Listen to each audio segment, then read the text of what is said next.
Emre. Ses yapıyor bak. Ses yapıyor bak. Annem niye çektin fişini? Ses yapıyor. Ya ses yapıyor. Ama açıyorum. Ha? Açıyorum.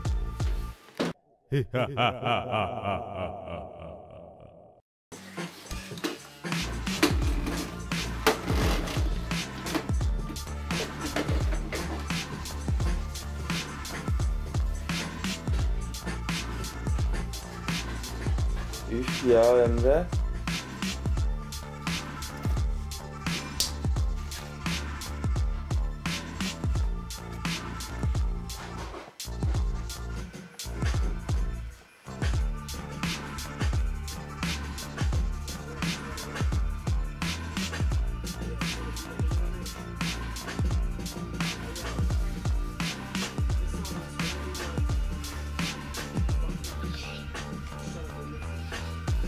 Alo.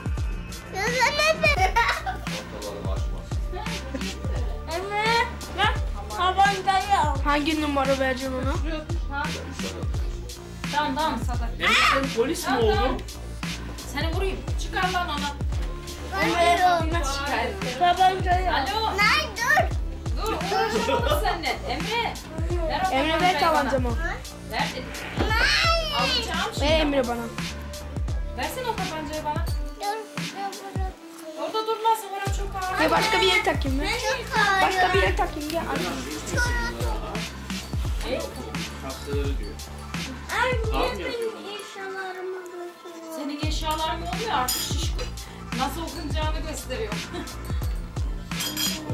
Ver lan şunu. Ver ulan şunu. Niye sen keçisin sen.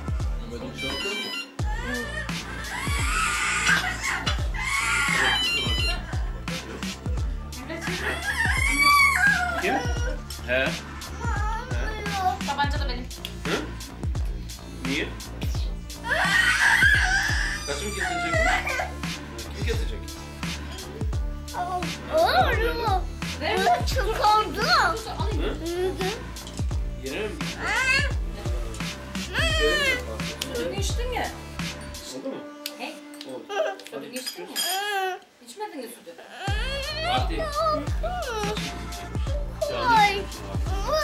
Aa nerede? Koy.